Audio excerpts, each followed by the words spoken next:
Hello everyone, so today we are going to discuss on the topic dental calculus. So सबसे पहले मैं इसका intro बता देता हूँ क्या क्या इसमें पढ़ने वाले हैं. Definition, composition of dental calculus, then इसका क्लासिफिकेशन, फॉर्मेशन ऑफ कैलकुलस कैसे फॉर्मेशन होता है, कुछ थ्योरीज इससे रिगार्डिंग के कैसे फॉर्मेशन होता है वो भी हम पढ़ेंगे. Then mode of attachment, the most important question, difference between supragingival calculus and subgingival calculus. And इसमें मैं आपको बीच बीच में जो viva questions, viva related questions होते हैं वो भी आपको बताता रहूँगा. ओके, सो सबसे पहले हम डेफिनेशन पे आते हैं. Dental calculus is a hard deposit that is form by the mineralization of plaque on the tooth surface और डेंटल प्रोस्थेसिस. फॉर एग्जांपल कोई भी हमारा टूथ है तो वहाँ पे प्लाक का फॉर्मेशन होता है. वो प्लाक फॉर्मेशन से रिलेटेड मैं पहले एक वीडियो अपलोड कर चुका हूँ. आपको अगर पढ़ना है कि प्लाक फॉर्मेशन में क्या होता है, कैसे होता है, तो आप वो देख सकते हैं. सो डेंटल कैलकुलस फॉर्मेशन कैसे होता है? प्लाक का फॉर्मेशन होता है, देन प्लाक का मिनरलाइजेशन हो जाता है, उसके बाद वो कैलकुलस में चेंज हो जाता है. तो जो भी हम फूड खाते हैं, फूड डेब्रिज एक्यूमुलेट होती है. देन फूड डेब्रिज से बनता है मटीरिया एल्बा. मटीरिया एल्बा के बाद बनता है प्लाक. देन प्लाक में मिनरलाइजेशन हो जाता है, उसके बाद वो कैलकुलस का फॉर्मेशन होता है. ओके, सो ऐसे कैलकुलस का फॉर्मेशन होता है. Now these are the synonyms of dental calculus. Dental calculus is also known as tartar, fossilized plaque, odontolithiasis and disambiguation. So ये भी आपको याद रखना है. Okay. So now let's move on to the composition. So dental plaque is composed of inorganic and organic components. So inorganic components 70 to 90% होते हैं, बाकी organic component होते हैं. अब इनऑर्गेनिक कंपोनेंट में जो मेन होता है कैल्शियम फॉस्फेट. कैल्शियम फॉस्फेट का अमाउंट सबसे ज़्यादा होता है. Then calcium carbonate and magnesium phosphate small traces amount में प्रेजेंट रहता है. ओके, सो ना इनऑर्गेनिक कंपोनेंट्स जो हैं, जो उसमें से 2/3 मीन्स मोस्टली जो होते हैं क्रिस्टल की फॉर्म में होते हैं, क्रिस्टलाइन होते हैं नेचर में. तो अब हम देखते हैं कौन कौन सी क्रिस्टल्स की फॉर्म होती हैं. सो उसमें 4 टाइप की फॉर्म होती हैं mainly: hydroxyapatite, magnesium whitlockite, octacalcium phosphate and brushite. ये इसकी कंसनट्रेशन है, ये भी आपको याद रखनी है. सो इसके साथ ही यहाँ पे बहुत ज़्यादा इंपॉर्टेंट वाइवा क्वेश्चंस आ जाते हैं. तो वाइवा में पूछा जाता है कि फर्स्ट ऑफ ऑल मैं आपको बता दूँ 2 टाइप का कैलकुलस होता है. एक होता है सुप्राजिंजाइवल और एक होता है सब जिंजाइवल, जो जिंजाइवल हमारे से नीचे और ऊपर रहता है. ओके, सो सुप्राजिंजाइवल सब जिंजाइवल में पूछते हैं कि इसमें से कौन से क्रिस्टल का अमाउंट ज़्यादा रहता है. सी हाइड्रोक्सी एपेटाइट तो दोनों में इक्वली रहता है, ऑलमोस्ट सुप्रा में भी रहेगा, सब में, दोनों में इक्वली रहता है. देन सुप्राजिंजाइवल में जो होता है वो होता है octacalcium phosphate and subgingival में होता है magnesium whitlockite. So this is the important for viva and as well as for NEET also. Then एक अनदर क्वेश्चन आता है ब्रूशाइट. ब्रूशाइट कहाँ पे ज़्यादा रिच होता है? Mandibular anteriors are rich in brushite. Mandibular anteriors में ज़्यादातर ब्रूशाइट होता है. Okay, and mandibular posteriors they are rich in magnesium whitlockite. Mandibular anterior में ब्रूशाइट होता है, पोस्टीरियर में अगर कोई पूछे कंसंट्रेशन तो मैग्नीशियम वाइट लोकाइट होता है. सो ये जो 4-5 क्वेश्चन है आपके बहुत ज़्यादा इंपॉर्टेंट है. सो हमने सुप्राजिंजाइवल कैलकुलस देख लिया, सब जिंजाइवल कैलकुलस देख लिया. किसकी कंसंट्रेशन ज़्यादा होती है? Mandibular anteriors, mandibular posteriors and hydroxyapatite जो होता है सुप्रा सब जिंजाइवल में ऑलमोस्ट इक्वल होता है. सो ये इनऑर्गेनिक कंपोनेंट हो गया. अब इसके ऑर्गेनिक कंपोनेंट की हम बात करें तो उसमें मेनली 3 चीज़ें रहती हैं: protein polysaccharide complex, discriminative epithelial cell leukocyte and microorganism. So ये कंपोजिशन बहुत ज़्यादा इंपॉर्टेंट है जो आपको बाय हार्ट याद करना है.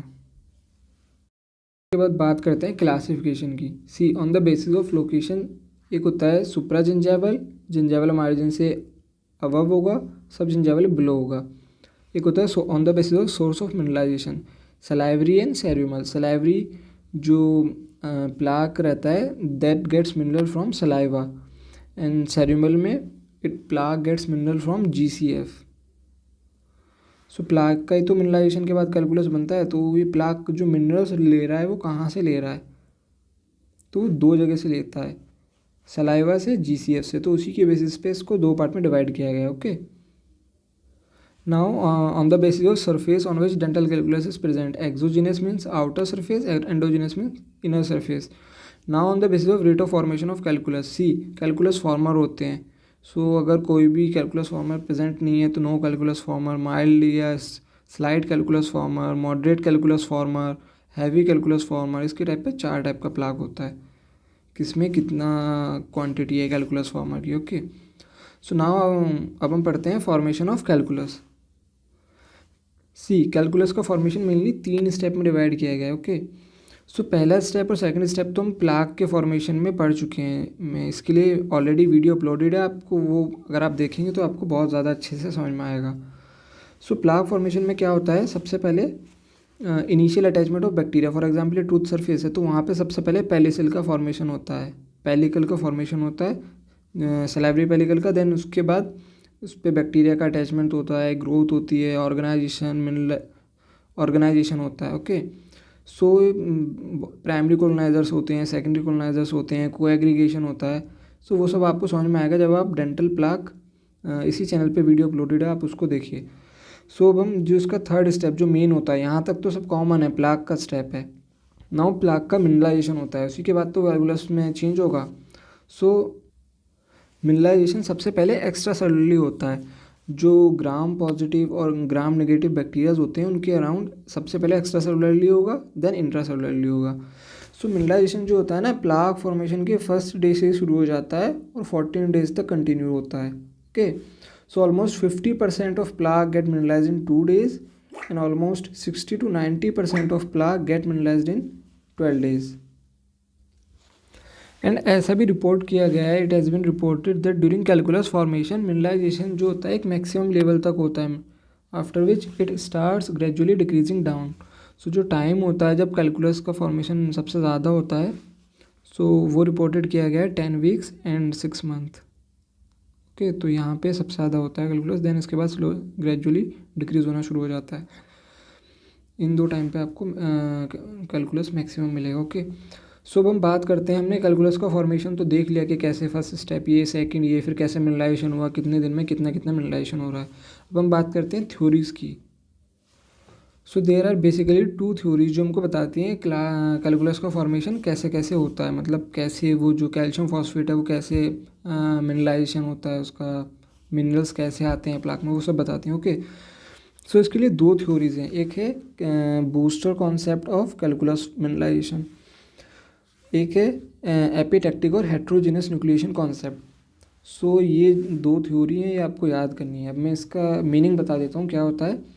जो booster concept of calculus mineralization है उसके अकॉर्डिंग क्या होता है, जो पीएच होती है सलाइवा की वो राइज हो जाती है due to loss of carbon dioxide and release of ammonia by plaque bacteria. जो प्लाक बैक्टीरिया होते हैं वो अमोनिया रिलीज़ करते हैं एंड वहाँ पे CO2 लॉस हो जाती है, जिसकी वजह से पीएच राइज हो गई इन 2 को, उसकी वजह से, जिसकी वजह से क्या हुआ, जो प्रेसिपिटेशन कांस्टेंट होता है कैल्शियम फॉस्फेट का वो डिक्रीज़ हो गया, मींस अब वो जल्दी प्रेसिपिटेट हो जाएगी।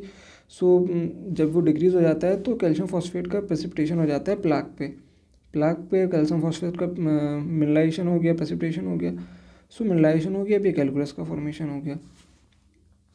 तो इसको पढ़ते हैं। According to booster concept of calculus mineralization, mineral precipitation results from a local rise in degree of saturation. जो डिग्री ऑफ सैचुरेशन है वो यही है। सो ऑफ कैल्शियम फॉस्फेट के कैसे डिग्री ऑफ सैचुरेशन राइज हो जाती है, जिसकी वजह से सैचुरेशन मीन वो कब सैचुरेट होगा, वो डिग्री जो हो गई है वो राइज हो गई है। अब हम सेकंड पे आते हैं, तो एपिटेक्टिक और हेट्रोजेनस न्यूक्लिएशन कॉन्सेप्ट। इसमें क्या होता है, जो इंटरसेलुलर मैट्रिक्स है वो एक्ट करता है as a seeding, SEEDing seeding agent की तरह वो एक्ट करता है। सो इसके पास क्या होता है, कार्बोहाइड्रेट एंड प्रोटीन कॉम्प्लेक्स होता है, जो भी हमने पढ़ा था ना प्रोटीन कॉम्प्लेक्स ऊपर, सेकंड ये प्रोटीन पल्सर कॉम्प्लेक्स। सो इसके पास कार्बोहाइड्रेट एंड प्रोटीन कॉम्प्लेक्स होता है जो चिलेशन के थ्रू कैल्शियम सॉल्ट्स को एक्सट्रैक्ट कर लेता है सलाइवा से और उसको बाइंड कर देगा प्लाक पे। सो वही सेम कॉन्सेप्ट पे प्लाक पे आएगा, कैल्शियम सॉल्ट्स आएंगे, मिनरलाइजेशन होगा, वो कैलकुलस में फॉर्मेशन हो जाएगा। बस दोनों बता रहे हैं कि कैसे कैसे होता है। इसमें क्या हो रहा है कि डिग्री ऑफ सैचुरेशन कांस्टेंट में राइज हो जा रहा है, जिसकी वजह से प्रेसिपिटेशन कांस्टेंट हमारा कम डिक्रीज हो जाएगा, वो जल्दी आके बाइंड हो जाएगा और इसमें चिलेशन के थ्रू वो एक्सट्रैक्ट करता है। ओके, सो ये 2 थ्योरीज हैं। देन इसके बाद हम आते हैं वेरियस फॉर्म ऑफ सब जिंजाइवल कैलकुलस, जो जिंजाइवल मार्जिन से बिलो होता है। उसमें बहुत सारी फॉर्म्स देखी गई हैं जो कभी कभी क्वेश्चन उस पर आ जाता है क्रिस्टी और स्पाइनी या नोडुलर फॉर्म होती है। रिंग लाइक और लेज लाइक फॉर्मेशन, टूथ के अराउंड रिंग लाइक और लेज लाइक फॉर्मेशन में सब जिंजाइवल कैलकुलस अरेंज होता है। Then veneer type consisting of a thin glassy smooth layer and finger like और फंड लाइक एक्सटेंशन होते हैं toward the bottom of pocket. See जो पॉकेट रहती है ये जिंजाइवल सर्कस हो गया, टूथ हो गया, डीपनिंग ऑफ जिंजाइवल सर्कस को पॉकेट कहते हैं। तो वहाँ पे फिंगर लाइक ऐसे फंड लाइक एक्सटेंशन होते हैं इसके, जो इसको वहाँ पे अडहेयर करने में हेल्प करते हैं। एंड इंडिविजुअल आइलैंड और स्पॉट्स की तरह, या फिर इन सब का कॉम्बिनेशन भी होता है। ओके, सो ये बहुत सारी फॉर्म्स होती है सब जिंजाइवल कैलकुलस की। अब बात करते हैं mode of attachment of calculus. Means calculus कैसे अटैच होता है, जो प्लाक के ऊपर अटैचमेंट हुआ कैसे होता है। See attachment of means by organic pellicle. Pellicle मैंने बताया था कि टूथ होता है, ये टूथ है, टूथ के ऊपर पेलिकल का फॉर्मेशन होता है, देन वो प्लाक में चेंज होती है, उसको मिनरलाइजेशन हो गया calculus. So attachment of means of organic pellicle, इससे कैलकुलस अटैच है। Then mechanical locking into surface irregularities. For example कोई भी टूथ है उसमें कोई फ्रैक्चर हुआ या कुछ भी गैप हुआ, इरेगुलरिटी हुई, तो वहाँ पे कैलकुलस का अटैचमेंट हो जाएगा। सेकंड हो गया। Then third, close adaptation of calculus under surface depression to the gently sloping mounds of the unaltered cementum surface. See microscopic level पे जो सीमेंटम होती है उसमें माइन्यूट माइन्यूट डिप्रेशंस रहते हैं, तो वहाँ पे जाके कैलकुलस ये अटैच हो जाता है। तो एक मोड ऑफ अटैचमेंट ये होता है। देन फोर्थ होता है penetration of calculus bacteria into cementum. See जो सीमेंटम होती है ना, वहाँ पे जो कैलकुलस बैक्टीरियाज रहते हैं वो पेनिट्रेट कर जाते हैं डीप, इसको हम कैलकुलो सीमेंटम भी बोलते हैं। कैलकुलो सीमेंटम ये क्या होती है, जब calculus embedded deeply into the cementum and appears morphologically similar to cementum. Calculus cementum की तरह ही लगता है मॉर्फोलॉजिकली, जब बैक्टीरिया ज़्यादा डीप हो जाते हैं। ओके, सो अब हम बात करते हैं डिफरेंस, जो इम्पोर्टेंट क्वेश्चन, बहुत ज़्यादा इंपॉर्टेंट क्वेश्चन है इस चैप्टर में। प्रॉफ के लिए दो ही क्वेश्चन ज़्यादा मेन इंपॉर्टेंट होते हैं। एक होता है composition of dental calculus and difference between supragingival and subgingival calculus. Okay, so अब हम इसके डिफरेंस के बारे में बात करते हैं। मैंने ऑलरेडी नोटेड डाउन किया हुआ है जिससे ज़्यादा टाइम ना लगे। सो सुप्राजिंजाइवल कैलकुलस को सलाइवरी कैलकुलस भी बोलते हैं क्योंकि वो सलाइवा से मिनरलाइजेशन उसमें होता है, एंड सब जिंजाइवल को सेरेमल कैलकुलस बोलते हैं। Okay, so see supragingival calculus is located coronal to gingival margin, gingival margin से कोरोनली रहता है, एंड सब जिंजाइवल बिलो रहेगा। इसका जो अपीयरेंस होता है वाइट और whitish yellow hard and clay like consistency होती है, वाइल इसका अपीयरेंस कैसा होता है, डेंस डार्क ब्राउन और ग्रीनिश ब्लैक, और उसकी जो कंसिस्टेंसी होती है हार्ड और फ्लिंट लाइक होती है, बहुत ज़्यादा हार्ड होता है as compare to supragingival. Then it easily detaches from the tooth. हम कोई हैंड स्केलिंग करेंगे या अल्ट्रासोनिक स्केलिंग करेंगे तो ईजिली हट जाएगा, लेकिन ये बहुत ज़्यादा फर्मली अटैच होता है, हमको बहुत ज़्यादा प्रेशर और वोल्टेज वो सब बहुत ज़्यादा इसमें मेहनत करनी पड़ती है। Then supragingival calculus is found mostly on buccal surface of maxillary molar and lingual surface of mandibular anteriors। यहाँ पे सबसे ज़्यादा पाया जाता है। क्यों? क्योंकि maxillary buccal surface of maxillary molar वहाँ पे स्टेंसन डक्ट की ओपनिंग होती है, and lingual surface of mandibular anterior teeth पे वॉर्टन्स डक्ट और बार्थोलिन डक्ट होती है वहीं पे अपोजिट में। सो इस वजह से यहाँ पे जो सलाइवा ज़्यादा होता है तो ये मिनरल सलाइवा से लेता है, तो वहाँ पे इसका कंटेंट ज़्यादा होता है। ओके, सो एक साइंटिस्ट थे क्लेरियो कैटल, जिन्होंने 1996 में WHO 621 प्रोब यूज़ किया था, जिसको हम ट्रिनिटी प्रोब भी बोलते हैं। ओके, सो इन्होंने यूज़ किया था टू डिटेक्ट स्कोर ऑफ सब जिंजाइवल कैलकुलस। इन्होंने एक टूथ था उसको एक्सट्रैक्ट किया, देन उसको स्कोरिंग किया तो 80% वहाँ पे मिला था। सो ये इंपॉर्टेंट क्वेश्चन है जो कि वाइवा में पूछा जाता है। इसका नाम बोल देंगे, इसका नाम क्या होता है 621 प्रोब का। सो ये क्वेश्चन हम पहले ही पढ़ चुके हैं, पहले इसकी बात कर लेते हैं। 97 to 70% ऑफ ऑल सुप्राजिंजाइवल कैलकुलस, सुप्राजिंजाइवल में मैंने बताया था आपका हाइड्रोक्सी एपेटाइट और ऑक्टा कैल्शियम फॉस्फेट ज़्यादा होता है, एंड सब जिंजाइवल में magnesium white लोकाइड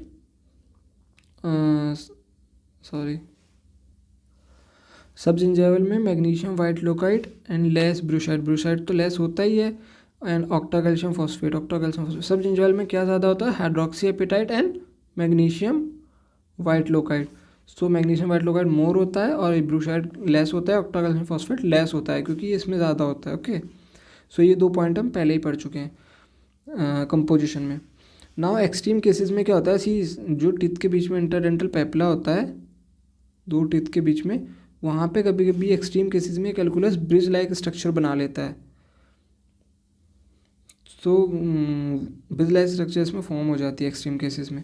then brushite mandibular anterior region में ज़्यादा होता है and magnesium whitlockite posterior region में ज़्यादा होता है। ये भी हम पहले ही पढ़ चुके हैं, ये 3 point. Okay, so the last point is the ratio of calcium to phosphate. Calcium और फॉस्फेट का जो रेशियो होता है वो सब जिंजाइवली में ज़्यादा होता है। Okay, and then another point is जो सब जिंजाइवली, जैसे सल्कस है, ये टूथ है, तो deepening of gingival circus gingival pocket होती है। सो जैसे जैसे पॉकेट की डेप्थ बढ़ती रहती है, सोडियम कंटेंट वहाँ पे इंक्रीज होता रहता है सब जिंजाइवल में। Okay, so these are the differences between supragingival and subgingival calculus. So now we are going to learn some important point regarding dental calculus जो आपको viva में और मल्टीपल चॉइस क्वेश्चन में बहुत ज़्यादा help करेंगे। Okay, तो सबसे पहले अगर हम बात करें सलाइवरी प्रोटीन की, salivary protein is found only in supra gingival calculus. Supra gingival calculus में होता है एंड सब जिंजाइवल कैलकुलस में ये नहीं होता है salivary protein. Okay, now plaque get calcified in 14 days, जो हमने पहले पढ़ा था ना, 1 डे से स्टार्ट होता है 14 डेज तक रहता है। Now another point is plaque has 22 to 20 times more, plaque has 2 to 20 times more calcium then saliva. Saliva से ज़्यादा कैल्शियम होता है प्लाक में 20 times। Okay, now another point is 97% of all calculus occurs in mandibular anterior teeth. Mandibular anterior teeth, उसका reason मैं already ऊपर बता चुके हैं, क्योंकि वहाँ पे जो डक्ट होती है उनकी ओपनिंग होती है, वॉर्थिंस डक्ट, वहाँ पे सलाइवा की ज़्यादा होता है, जिसकी वजह से वो सलाइवा से मिनरलाइजेशन होता है। Okay, so now another point is calculus itself do not cause periodontal disease. Calculus अपने आप से पेरियोडोंटल डिसीज़ नहीं कॉज करता है, it only provide site for attachment। see plaque periodontal disease करता है, like gingival inflammation, attachment loss, तो ये सब चीज़ें जो हैं प्लाक करता है, कैलकुलस ये सब नहीं करता है। Calculus only provide site for attachment and calculus is just a product of contributing factor rather than cause of periodontal disease. Periodontal disease का एक कंट्रीब्यूटिंग फैक्टर है, कंट्रीब्यूट करता है, लेकिन अगर हम बोले कि पेरियोडोंटल को डिसीज़ यही कॉज करता है, यही उसका मेन है, सो ये कॉज नहीं करता, कंट्रीब्यूशन करता है। Then another main point is in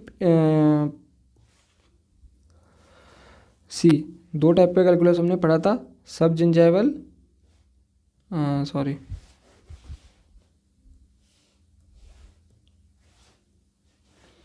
supra gingival and सब जिंजाइवल।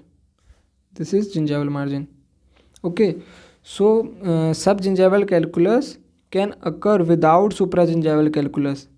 अब आप बोलेंगे कि सबजिंजाइवल कैसे हो रहा है, क्योंकि कैलकुलस फॉर्मेशन के लिए इसका ज़रूरी नहीं है कि सबजिंजाइवल होगा तभी हमारा सुप्राजिंजाइवल कैलकुलस होगा, नहीं, उसके लिए पेलिकल का इंपॉर्टेंट होता है, पहले प्लाक होना चाहिए, प्लाक की मिनरलाइजेशन से कैलकुलस बनता है, ये नहीं कि सुप्राजिंजाइवल होगा तो ही बनेगा। अगर यहाँ पे प्लाक है, प्लाक एक्यूमुलेशन है, तो ज़रूर यहाँ पे बनेगा, इससे कोई मतलब नहीं है कि सुप्राजिंजाइवल कैलकुलस का फॉर्मेशन हुआ है या नहीं हुआ है।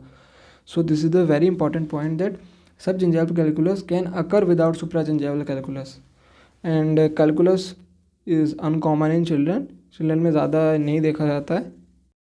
यस, सो हमारा डेंटल कैलकुलस पूरा हो चुका है।